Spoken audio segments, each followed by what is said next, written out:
issues. I think these were all games that were called off in the past that should have been played already.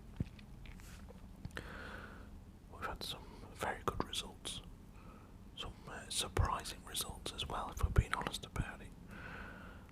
I mean, if you told me yesterday afternoon that Leeds United would go to Villa and score 3 goals, or the same for Southampton, that they'd go to Tottenham and score 3 goals, I'd have said, don't be silly. But both of those happened. And Everton, we're going to get into it anyway. We'll go game by game, starting on Tuesday, because that's when the games started. We had Newcastle at home to Everton in our first game here. And the Frank Lampard new manager bounce, as they call it. That's what I've heard it being called. When a new manager comes in and the other team gets some good results. Don't mind me, I'm just having a little sip of coffee there. Yeah, anyway, that seems to have lasted like one game for Everton. So I don't think I've done a video since Frank Lampard became the manager. Not a football video, I don't think, anyway. So Frank Lampard, after applying for what seemed to be about 200 different managerial jobs, he finally got one. He finally managed to convince a club to believe in him. I mean, he was in for the Norwich job, apparently he was in for the Rangers job, I think the Newcastle job he was linked with, Crystal Palace, you name it. Frank Lampard has been applying for it, in that fair play. But anyway, he's gone to Everton. The first couple of signs he got through the door were Donny van der Beek on loan and Dele Alli. Neither played on the weekend in the cup because they were cup tied, and that was in the 4-1 win against, who did they beat now? Brentford. And a lot of people said, oh, look at this, look how good Frankie's doing, his first game, and they got a 4-1 win. Not really considering the fact that Brentford, I think, have only won 2 league games. I mean, we're about the FA Cup, but I think they've only won 2 league games, or 3 of them in about 16. So it's not like Brentford are a team to measure yourself against right now. I mean, for hell, Man United beat them, so they can't be that good right this second. But Everton got the win, and they went to Newcastle with a bit of confidence. Newcastle, they didn't play on the weekend, did they? I don't think so anyway. Because they, let me have a little look. No, Burnley played Watford on the weekend. Newcastle didn't have a game because they got knocked out by Cambridge in the early round of the FA Cup. So Newcastle got a bit of rest. Anyway, Dele Alli, I think he started for Everton, and Van der Beek came on. Everton went 1-0 up through a Jamal Lascelles own goal. Now, if the pressure was already on this lad, it is now. There's been a lot of talk of him being one of the ones to go. Now all this money's coming, the captain Lascelles. I mean, early on it was a game of own goals. I didn't even notice this because I've not seen the highlights yet. Everton went 1 up through a Lascelles own goal on 36 minutes.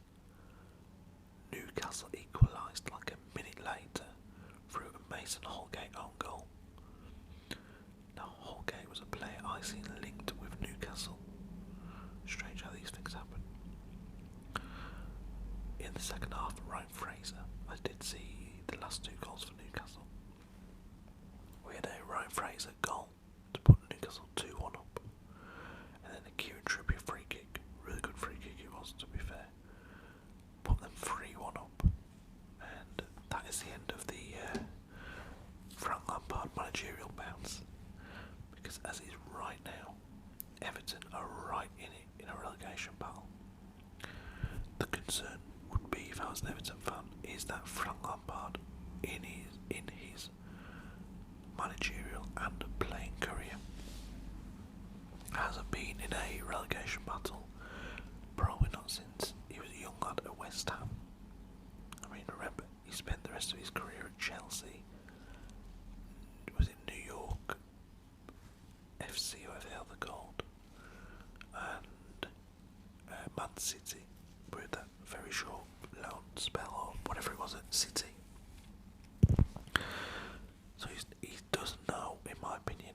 I doubt he knows what it takes to get out of a relegation battle. He's not like a Sean Dyche who's been there and done that over the last few years with Burnley, or Roy Hodgson at Watford.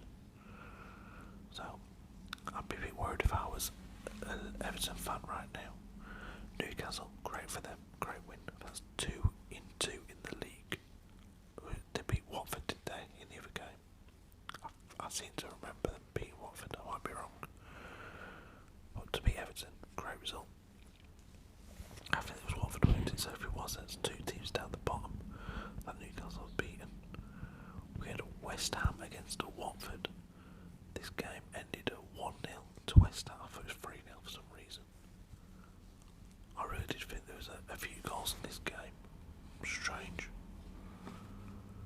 But it turns out it was just 1-0 to West Ham. A Jared Bowen goal, winning the game for them. Bowen, what a player he is this season. What great form he's in. And to finish it off on Tuesday, we've got to talk about it. We had Man United away at Burnley. Now, this result didn't shock me. In fact, I actually backed this result on my bets. And I won. My bet won because of this game. I backed Burnley to win or draw against United, because I don't fancy United against anyone right now. I mean, if I told you at the beginning of the season, if you're a United fan, I am, but if I told you at the beginning of the season, going into February, we wouldn't have Mason Greenwood, we wouldn't have Donny van der Beek, there would be no Diallo, who's not really been given a chance anyway. Who else is gone? Or been allowed to go out alone? I can't remember, there's a couple, isn't there? Oh, Martial. There'll be no Anthony Martial either. So we've literally lost 3 of our forward players. One for circumstances nobody could have seen coming in Greenwood. And that could be done forever. I don't want to talk about it on here though. And then, like I said, Martial and Diallo. So we're left with an out of form Ronaldo, Cavani, who's not the player he was last season, Rashford, who hasn't been up to scratch for a few years, about, I'd say 18 months, give or take. Sancho, he played really well. While I seen him against Burnley, it was good to see him playing that well. I hope we can keep doing it and start doing it in the bigger games. Maybe, with these players not being in the team, the 3 I just mentioned, Diallo wasn't really a first team regular, but the other 2 are. Maybe this is Sancho thinking, okay, I'm in here now, I'm not going to lose my spot. Elanga, I felt was unlucky to start on the bench. He's done really well for us when I've seen him. But yeah, United got the draw. They went 1 up through Pogba. They had a goal before this one disallowed, or was it just after this one? I think in the end they got 2 goals disallowed. One was an own goal by Josh Brownhill, that was disallowed, and there was a United goal that was scored through Varane. Rafael Varane was offside, not a goal disallowed. But Pogba was 1 up, a really good finish. In all fairness to Pogba, it was a great finish. And Jay Rodriguez with a great equaliser. It was set up by Verghorst. What a player he is! For 12 million quid, I was watching this lad. I was like, okay, so Newcastle. Who got the shitty end of the deal here? Newcastle paid 25 million quid to Burnley for Chris Wood. Burnley then went and spent 12 million on Verghorst, and the player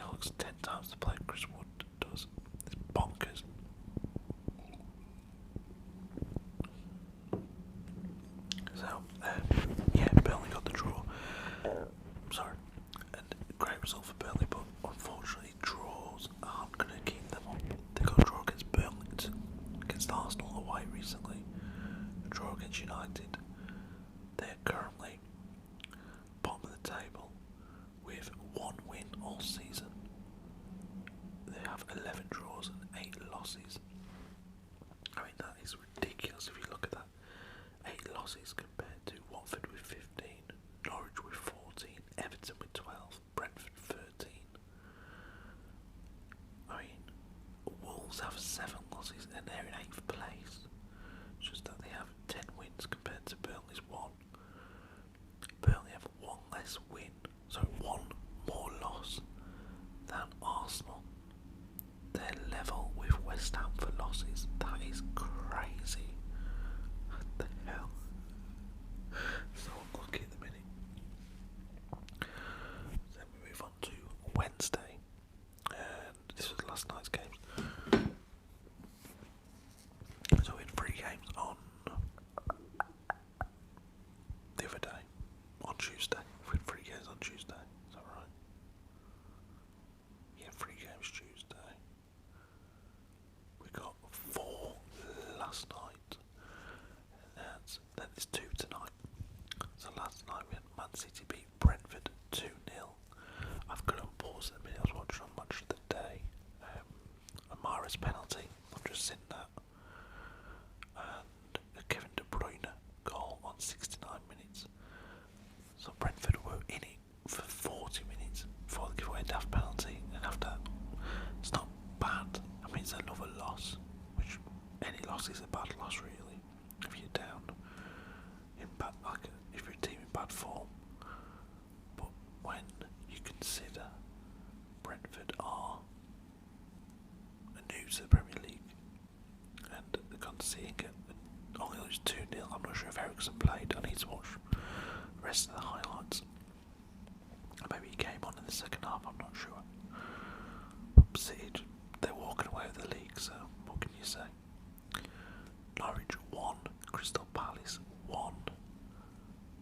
Great result for Norwich. I actually backed Norwich to win or draw in this game, and I had somebody saying to me on one of my other videos, I can't do it, I can't back Norwich. I had a feeling they'd do something in this game, and they went 1 up through Timu Pukki before a Wilfred Zaha goal on 60 minutes levelled it up for Palace. Pukki actually scored in the first minute, and then Zaha, after he scored, he missed a penalty, so he missed a chance to win the game for Palace. I really like Palace this season under Patrick Vieira. I really do think he's doing a good job there. Then we had the 2 shock games last night with Tottenham 2, Southampton 3. Tottenham were unlucky. They had a goal ruled for offside correctly, to be fair, by Christian Romero. When it was goalless, it was a great header, really good header. And then they had a Stephen Bergwijn equaliser in the 93rd minute, cancelled again for offside. So Tottenham scored 4, but only 2 of them counted. They went 1-0 up through a Jan Bednarek own goal for Southampton. That put Tottenham 1 up on 18 minutes. Then Southampton equalised through Armando Broja. What a player. If Chelsea don't keep this lad, I'll be shocked. I mean, he scored, he looked brilliant, and he's doing way better in my opinion than Lukaku and Werner put together in the Premier League this season. Heung-min Son then put on 2-1 on 70 minutes.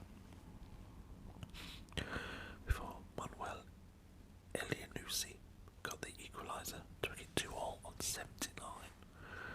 And then 3 minutes later, Shea Adams got a winner for Southampton, turned out to be the winner. 3-2, great win for Southampton. Apologies, I wasn't to.